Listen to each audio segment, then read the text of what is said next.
Le Tour du Monde. Le Tour du Monde, c'est une émission d'opinion, surtout d'analyse de l'actualité sociopolitique, économique, culturelle et sportive au Bénin, en Afrique et dans le monde. Sur différents sujets, il s'agit de mieux informer pour un monde plus juste. Le Tour du Monde, c'est une coproduction de Guérit TV Monde et 3R Média.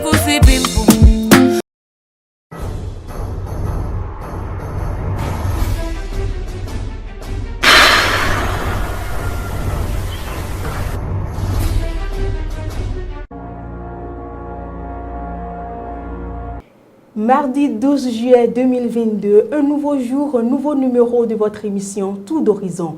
Bonjour et bienvenue. La nouvelle de la démission du président de la Cour constitutionnelle du Bénin fait le tour de la toile des réseaux sociaux depuis cet après-midi. Elle a été rendue officielle par un communiqué publié par le secrétariat général de l'institution. À ce sujet, la rédaction de Guérit TV Monde vous propose ce commentaire signé Charles Alban Daoui. Professeur Joseph Diogbenou n'est plus le président de la Cour constitutionnelle du Bénin. Il vient de déposer sa démission au vice-président de cette juridiction, M. Razaki Amounda Issifou. Dans un communiqué en date du 12 juillet 2022 et signé par le secrétaire général de la haute juridiction, cette démission sera immédiatement suivie d'une passation de charges entre le président sortant et l'actuel vice-président de la Cour constitutionnelle. Mercredi 13 juillet est le jour de cette passation, soit 24 heures après la démission du désormais ex-président de la Cour des Sept Sages. Tout est allé si vite.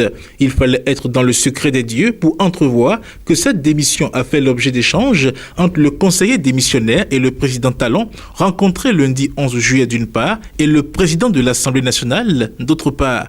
Pendant que d'aucuns auraient pu penser qu'un tête-à-tête en Joseph Diogbenou et Talon n'est pas un événement, d'autres s'interrogeaient sur les dessous de cette rencontre. Le vent a soufflé ce mardi 12 juillet 2022 et ce que cachaient les rencontres Diogbenou-Talon, Diogbenou-Vlavenou et plus loin Diogbenou-Rongbedi est connu. Mais ce qui pour l'heure demeure inconnu, ce sont les motifs de cette démission. L'homme veut-il retourner sur le terrain des compétitions politiques? À 6 mois des législatives de janvier 2023, une démission de président d'institution peut laisser entrevoir qu'il a cette ambition. Seulement, l'Assemblée nationale n'est plus un lieu à découvrir pour Joseph Diogbenou. Il a été déjà député de la 7e législature et président de la commission des lois. S'il devrait retourner au palais des gouverneurs, ce serait sans doute pour prendre le perchoir. Une chose est certaine, l'homme ne saurait démissionner de la présidence de la Cour constitutionnelle du Bénin pour rester un militant de dernier rang d'un quelconque parti politique. Il est donc clair que Joseph Diogbenou est appelé à d'autres fonctions, pour ne pas dire à d'autres hautes fonctions. On reste collé à cette nouvelle de la démission de Diogbenou pour à présent écouter quelques citoyens de la ville capitale qui apprécient cet acte. Nous avons constaté dans la semaine que le président de la République a reçu en audience le président de la Cour constitutionnelle, M. Diogbenou. Et dans la même journée, je crois, nous avons vu aussi qu'il a été reçu en audience par le président de l'Assemblée nationale. Et à la sortie de ces audiences, il n'y a pas eu de déclaration. Et la grosse surprise de ce jour, nous avons constaté que le président de la Cour constitutionnelle a démissionné de ses fonctions. Toute cette tractation que nous avons vue, depuis hier, je me posais des questions de savoir qu'est-ce que ça cache. Mais quand on prend un peu le président de la République et quand on analyse ses faits, surtout à l'approche des élections, nous avons constaté que c'est quelqu'un du genre qui a l'habitude de projeter dans l'avenir. Si c'est une compétition, je prends par exemple, si c'était comme une CAN que vous jouez, au moment où vous êtes dans les matchs de poule, lui il est déjà à la finale, il vous attend à la finale. Donc c'est quelqu'un qui voit loin. Donc je pense que la démission de Diogbenou cache quelque chose. Et je pense que les jours à venir, nous aurons de grosses surprises encore. C'est une nouvelle vraiment surprenante. Nous avons appris ça ce matin et ça fait beaucoup réfléchir.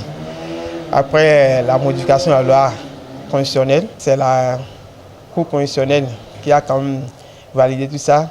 On aurait souhaité que le président reste là et qu'on finisse son mandat. Oui, c'est un mandat. Et qu'il finisse le mandat, il peut ne plus renouveler. Ça va être quand même bien pour le Bénin. Mais il a sa raison. On a vu la semaine dernière, il était chez le président de la République, le président de l'Assemblée. Certainement qu'il allait échanger avec eux de la nouvelle que nous avons appris aujourd'hui. Notre souhait est que les choses se passent bien et que nous ayons un nouveau président de la Cour constitutionnelle qui puisse quand même bien conduire les choses. Nous allons rester sereins pour voir la suite. Puisque cette décision doit nécessairement avoir des implications. Peut-être il a une destination. Peut-être que c'est à cause de ça qu'il a souhaité démissionner de là. On va suivre et on pourra mieux apprécier après. C'était le bulletin d'information. Voici à présent la chronique de Mas Gaspard Adjamossi. Prochaine assemblée générale de la Fédération béninoise de football. Les tractations ont déjà démarré. C'est l'intitulé de cette chronique.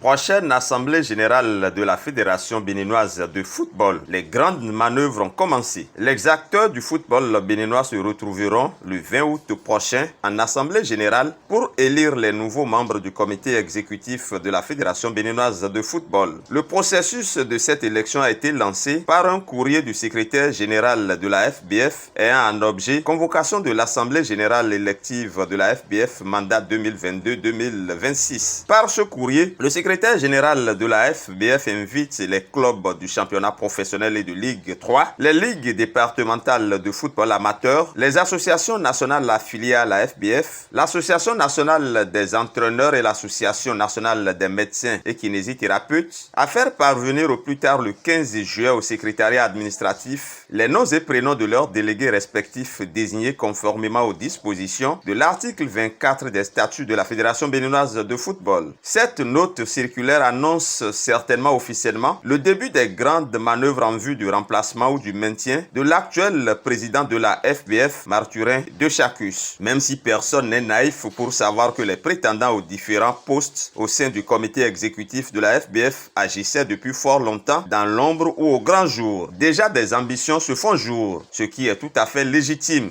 Également, des annonces des plus plausibles aux plus farfelues se font. En attendant de savoir d'ici le 21 juillet, ceux qui lorgnent le fauteuil de Marturin de Chacus, les conditions d'éligibilité sont également connues. On peut en citer quelques-unes. Être de nationalité béninoise et résider de manière permanente sur le territoire de la République du Bénin. Être âgé de 25 ans au moins et de 70 ans au plus. Être membre du bureau dirigeant d'un club ou d'une association affiliée ou avoir eu au moins un mandat dans le conseil de gestion de la Ligue nationale de football amateur ou d'une ligue départementale de football. Le candidat au poste de président doit être membre du bureau dirigeant d'un club, d'une association affiliée à la FBF depuis au moins 3 ans. Ne pas avoir été l'objet de condamnation définitive consécutive à un délit ou à un crime. Certains s'interrogent déjà sur la personnalité à qui confier la gestion de notre football pour les prochaines années. Et même si les supputations vont bon train sur les potentiels candidats, on ne peut s'empêcher de regarder du côté du président sortant, Marturin de Chacus. Si du côté de l'homme et de ses proches, rien n'a filtré encore quant à ses intentions réelles, il ne fait l'ombre d'aucun doute qu'il cherchera à poursuivre l'œuvre entamée. S'il est vrai qu'aucune œuvre humaine n'est parfaite et qu'il y a certainement des choses à reprocher à l'équipe dirigeante sortante de la FBF, Marturin de Chacus et son équipe n'ont pas démérité.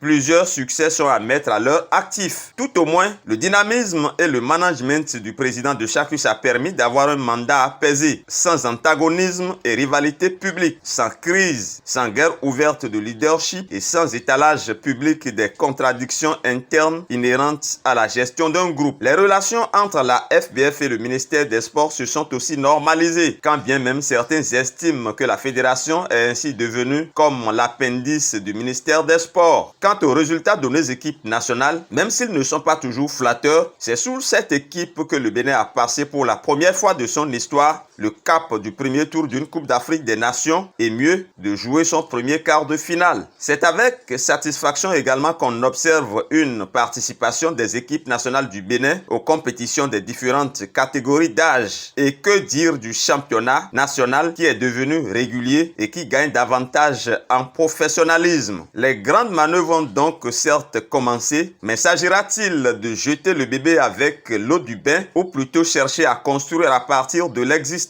Ne dit-on pas chez nous que c'est au bout de l'ancienne corde qu'on tisse la nouvelle? En tout cas, seuls les acteurs de football et surtout les délégués à cette assemblée générale ont le dernier mot et certainement qu'ils sauront mettre l'intérêt du football national au-dessus de toutes autres considérations. Merci à vous, Mas Gaspard Adjamossi, pour cette chronique. C'est le moment pour nous de marquer une courte pause pour aller au service commercial. Envie de diffuser vos spots publicitaires pour impacter plus vos cibles. Chers annonceurs, votre télévision en ligne Guérit TV Monde vous propose des espaces sur ses meilleures émissions, à savoir Au téléphone, Tour d'horizon, Ça parle femme, la vraie version. Pour plus d'informations, contactez le service commercial au 00229 91 19 10 10. Guérit TV Monde, le leader de Web TV. De retour sur ce plateau, on installe le forum de discussion avec Charles Alban Daoui. Charles Alban Daoui, bonjour. Bonjour Faouzia Sefou.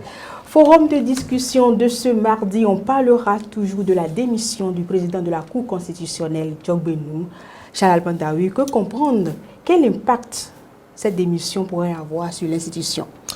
Merci à vous Faouzia Sefou. Vous savez, pour répondre à cette question, il faut d'abord repartir sur la notion des 7 conseillers de la Cour que nous avons. Nous avons l'habitude de dire la Cour des sages. Ils sont 7 au total. Et donc, s'il y a 1, 2 qui démissionnent, cela veut dire tout simplement que désormais, nous sommes à 6. Et 6, pour nous qui avons, pour nous tous qui avons fait quand même l'arithmétique, 6, c'est un nombre pair. Or, dans les institutions de la République, dans certaines institutions, dans les bureaux, on essaie de mettre des nombres impairs de personnes. Ce n'est pas fait au hasard parce que quand il y a des décisions à prendre, quand on prend l'exemple de la Cour, c'est une Cour qui délibère. Et donc, quand il y a des délibérations parfois, la seule voix, le 7e, est peut-être la voix qui va départager. Donc, si 3 sont pour, 3 sont contre, on ne peut pas prendre la décision.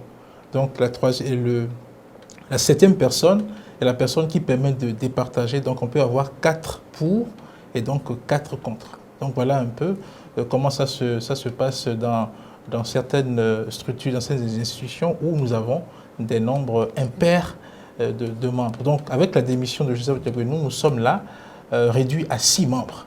On ne dira pas que ça va affecter le fonctionnement de la Cour parce que sans doute que ça ne va pas rester comme ça. Ça va être corrigé, donc on peut s'attendre dans les jours à venir à la nomination de notre conseiller, quitte à avoir les 7 membres de la Cour comme on a l'habitude de l'appeler. Voilà. Charles Alban Daoui, pensez-vous que Djogbenou est prédestiné à une autre fonction? Bon, vous savez, on peut le dire parce que bon, personnellement, j'ai été surpris quand même de voir le professeur Djogbenou démissionner de cette fonction. Et donc, quand il quitte une telle fonction, ce n'est pas pour venir croiser les bras. Et il a forcément quelque chose, un plan dans la tête, soit c'est personnel ou c'est un plan qui entre, eh bien, je dirais, dans le fonctionnement des structures, le fonctionnement de l'équipe qui dirige actuellement le Bénin, donc avec à sa tête le chef de l'État, Patrice Talon. Nous savons quand même que le professeur Djogbenou est très proche du président de la République, donc il se peut que dans un plan d'action futur du président, il soit positionné, et donc il est certain qu'il ne va pas quitter la Cour et croiser les bras. Les supputations, ça et là, déjà font état de ce que, bon, on pourrait le voir président de la prochaine législature, parce que le fait qui est marquant et qui attire et qui amène les gens à penser ainsi, c'est que nous sommes là à 6 mois exactement des prochaines législatives. Et dans le code électoral, ce délai de 6 mois-là est un délai prescrit pour des gens qui sont des fonctions qui ne sont pas compatibles avec d'autres fonctions politiques. Et donc, du coup, pour accéder à ces fonctions-là, il faut forcément démissionner. Et donc, la prochaine échéance étant législative de 2023, ceux qui pensent que voilà, c'est pour y participer et pour peut-être accéder au perchoir de l'Assemblée nationale n'ont pas forcément tort de penser ainsi. Donc, il est clair que ce n'est pas pour croiser les bras qu'il a démissionné et le temps nous donnera raison ou donnera tort à ceux qui pensent cela. Voilà. Forum de discussion de ce mardi 12 juillet, c'est terminé. Un mot pour conclure? Un mot pour conclure. Je pense que le professeur Djogbenou, quand on voit son parcours, il est en train de parcourir plusieurs institutions en très peu de temps. Bon, on peut dire que ce sont des étoiles qui brillent sous talon. Voilà. Merci à vous, Charles Bandaoui. C'est moi. À demain. Oui, à demain. Avant de boucler Tour d'horizon de ce jour, nous allons rire à travers la vidéo du jour. Non, non, non, non.